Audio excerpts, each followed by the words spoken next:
o que é orçamento desonerado e orçamento não desonerado. Quando eu devo utilizar as tabelas de custo com ou sem desoneração? O meu nome é João André e é sobre isso que eu quero conversar com vocês. Bom, para a gente falar sobre tabela de custo com ou sem desoneração, a gente precisa saber como compõe um orçamento. O orçamento se compõe basicamente de equipamentos, material e mão de obra. Eu fiz um vídeo falando só sobre orçamento. Se você quiser assistir, no final do vídeo eu vou deixar um card para você clicar e em 5 minutos eu trato de todos os assuntos relacionados ao orçamento. Mas bem, essa mão de obra que compõe o orçamento, ela se divide em duas partes: o salário e os encargos sociais. Uma série de encargos sociais. Um desses encargos é o INSS. Em 2013, o governo decretou uma lei que desobrigava as construtoras a pagar esse INSS. Em contrapartida, elas pagariam um imposto em relação ao seu faturamento bruto. E aí, dessa forma, tivemos que criar duas tabelas de custo. Uma tabela de custo para as construtoras que optavam por essa desoneração e uma tabela de custo para as construtoras que não optaram por essa desoneração. Mais na frente você vai entender por que elas não optariam. Eu vou colocar aqui na tela agora a composição da CEINFRA para alvenaria de tijolo 9 por 19 por 19. Primeiro vamos analisar a composição não desonerada, sem desoneração.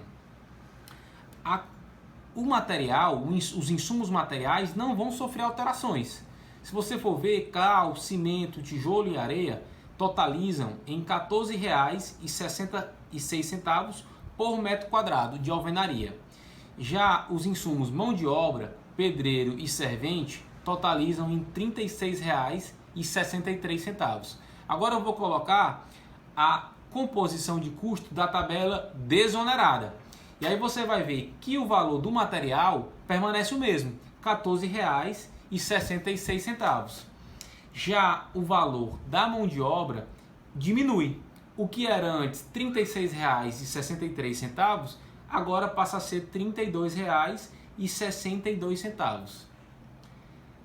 Vale destacar nessas duas composições de custo que a quantidade de horas de pedreiro e de servente para ambos os casos é a mesma. Ele está considerando 1 hora de pedreiro e 1,12 horas de servente. O que alterou é o valor da hora dessas mãos de obra. Bom, então, quando eu devo utilizar a tabela desonerada ou a tabela não desonerada? Quem vai dizer isso é o seu setor de contabilidade. Você tem que utilizar a tabela que está em acordo com o regime de tributação da sua empresa. Basicamente, sempre vai ser mais vantajoso optar pela desoneração. Só tem basicamente 2 casos em que não compensa optar pela desoneração. Quais são eles? Quando a construtora tem uma cultura de terceirizar muitos serviços e a folha de pagamento dela é muito pequena, o efetivo dela é muito pequeno, e aí não compensa. Ou quando a construtora é também uma incorporadora. E aí esse imposto que ela vai pagar sobre o faturamento bruto dela, ela vai pagar sobre a venda dos apartamentos, que é um valor muito alto e aí também não vai compensar. Basicamente é isso que vocês precisavam saber sobre tabelas com e sem desoneração e a diferença entre esses orçamentos. Esse vídeo foi uma dúvida de um colega engenheiro que me solicitou e eu convido vocês a fazer o mesmo. Se tiverem algum assunto, algum tema que queiram que eu aborde aqui no canal, coloquem nos comentários que será um prazer trazê-los para vocês.